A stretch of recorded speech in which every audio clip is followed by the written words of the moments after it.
Today, we will visit the largest reclining Buddha statue in Japan. We will then head to Hakata Old Town, home to many temples and shrines. One of them might have the answer to eternal youth. We also tried Motsunabe, which I feel is kind of an acquired taste. But this is good though. Day 7 of our Japan trip starts now.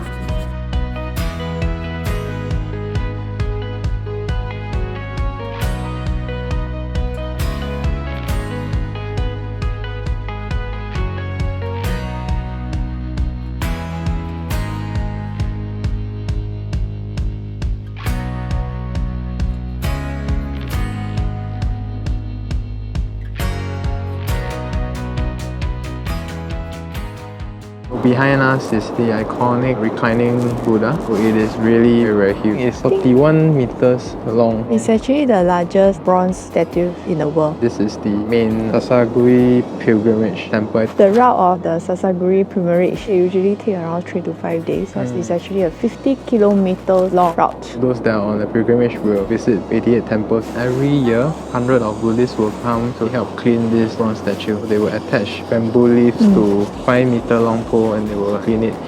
So it's actually pretty well maintained.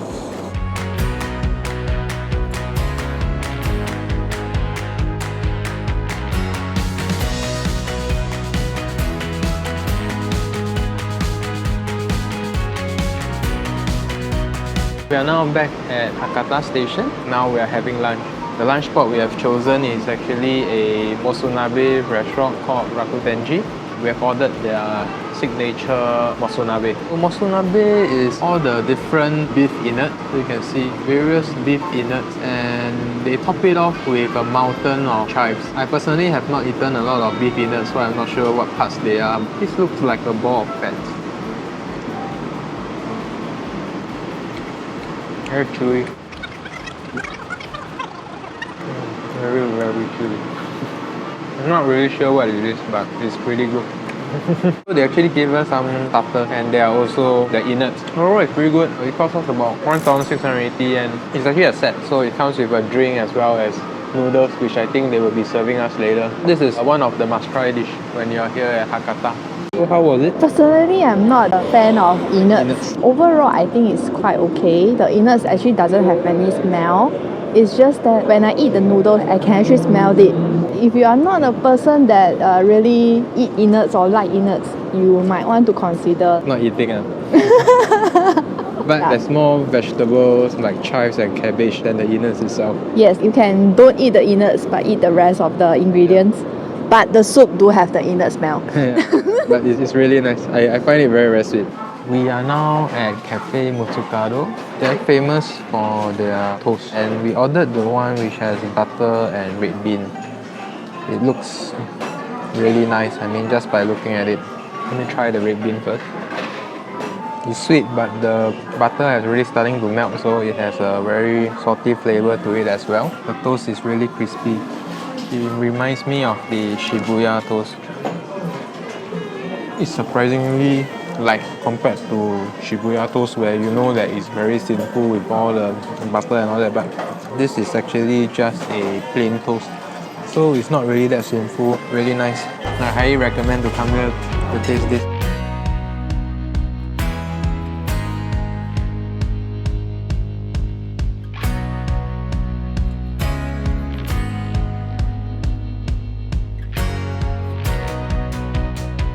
Just a short 15-minute walk away from the Hakata station, we have arrived at Hakata Old Town. Within Hakata Old Town is a collection of different temples. So one of them is the one behind us, which is the Tojoji Temple. Based on this information board, it has the largest sitting wooden Buddha. So we are going in to check it out.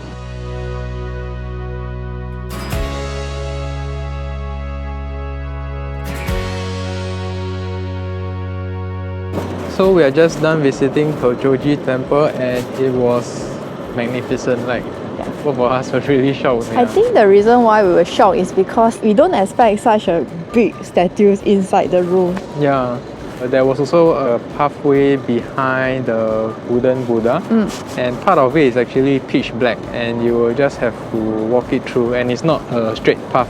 It was really a very unique experience. Two interesting facts about these Buddha statues is that behind the statues, there's 5,000 small Buddha statues on the wall. The height of this Buddha is actually 10.8 meter. It represents the 108 human afflictions. So definitely come here if you're at Hakata. We are going to the next temple. We'll see you there.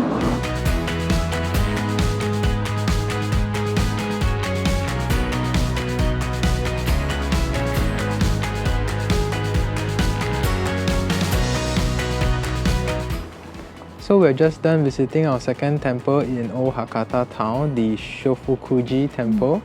Unfortunately, I think the main temple buildings are not accessible, but we are able to visit the temple grounds beside it. There is a Summon gate when you enter, and then behind the Summon gate is a hall called the Butsuden Hall. Both of the buildings is pretty old, but it's quite well maintained, and the surrounding is pretty calm and serene. Just walking through the temple grounds is quite a good experience. The other fact about this temple is that it is the oldest Zen temple in Japan. Next up is Kushida Shrine. We'll see you when we get there.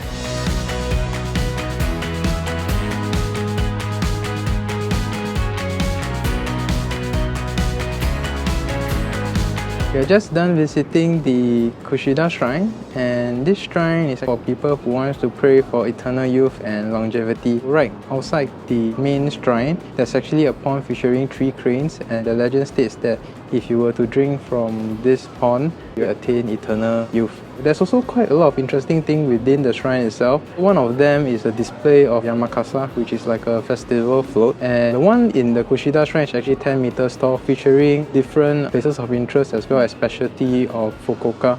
And it has both sides, and both sides the design are different.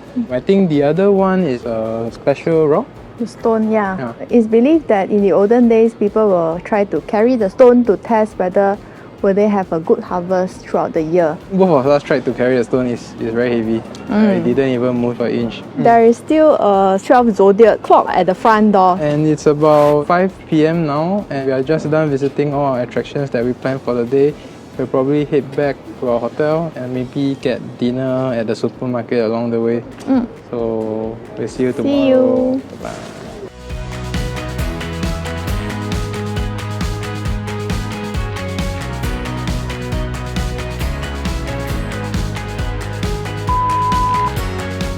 This is very hard. Oh, there.